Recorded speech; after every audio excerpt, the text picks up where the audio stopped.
أعوذ بالله من الشيطان الرجيم.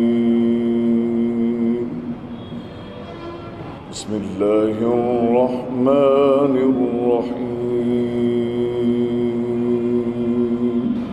يا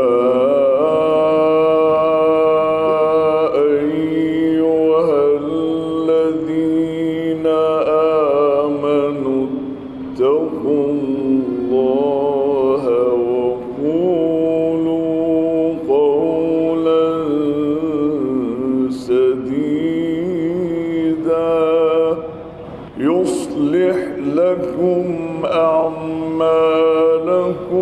ويغفر لكم ذنوبكم ومن يطع الله ورسوله فقد فاز فوزا عظيما. ومن